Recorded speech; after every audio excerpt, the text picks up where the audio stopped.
অনুকূল চন্দ্র রূপিণ পুরুষোত্তমম চ সুন্দরম কলি পাপরাশিনাশকম শিরসনমমি সন্তকম প্রণাম জানাই গুরুকুলের সকল সদস্যের প্রতি, ভক্ত স্বজন দাদামাইদের আনন্দিত জয়গুরু।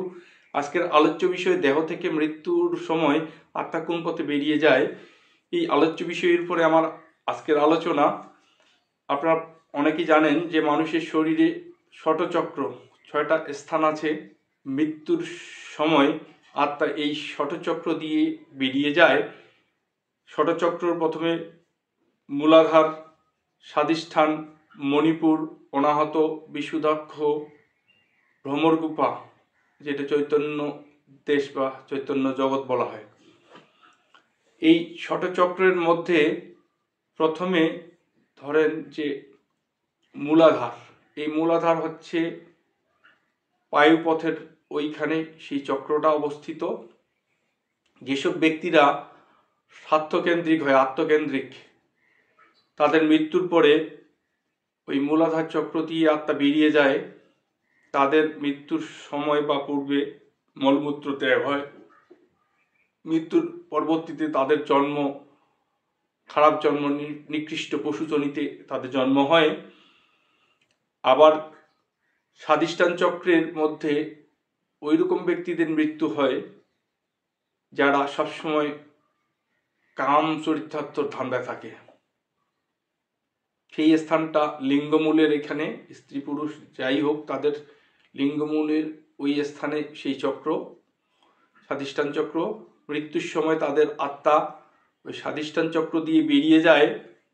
স্বাধিষ্ঠান চক্র দিয়ে আত্মা বেরিয়ে গেলে তাদের পরবর্তীতে জন্ম হয় নিকৃষ্ট পশুজনী, যাদের কাম চরিতার্থ করার সুযোগ সুবিধা বেশি হয়, এরকম ঘরে তাদের জন্ম হয়, এরকম জনিতে জন্ম হয়, পশুজনী টাইপের নিকৃষ্ট জন্ম। আবার দেখা গেল যে মণিপুর চক্রটা কীরকম, মণিপুর চক্র দিয়ে আত্মা বেরিয়ে যায় তখন যাদের সবসময় কামনা বাসনা, বৃত্তি প্রবৃত্তির দিকে যাদের ঝোঁক, এরকম ব্যক্তিদের মৃত্যুর সময় পেট বা নাভিমূল একেবারে ভিতরে প্রবেশ করে, মানে পেট বোঝাই যায় না, একেবারে বসে যায়। তাদের জন্ম খারাপ নিকৃষ্ট জন্ম হয়, একেবারে পশুজনী জন্ম হয়।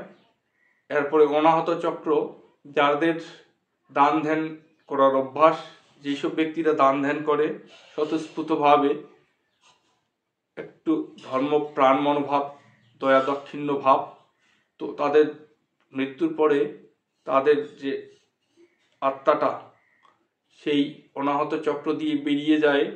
তাদের জন্ম হয় ভালো কোনো এক ব্যক্তির ঘরে জন্ম হয়, তুলনামূলক ভালো ঘরে জন্ম হয়। এরপরে বিশুদ্ধাক্ষ চক্র, সেই কণ্ঠমূলের কাছে সেই চক্র। তো মানুষ যারা ধ্যান বা যোগ সাধনা করে তাদের আত্মা কিন্তু ওই বিশুদ্ধাক্ষ চক্র দিয়ে বেরিয়ে যায়। মৃত্যুর সময় তাদের মুখ হা করে থাকে, এরকম তাদের মৃত্যু হয়। তো এই বিশুদ্ধাক্ষ চক্র দিয়ে আত্মা বেরিয়ে গেলে তাদের জন্ম কোনো ভালো যোগীর ঘরে, সাধুর ঘরে, ঋষির ঘরে হয়। সেখান থেকে সে ভালো কর্ম করার সুযোগ পায়।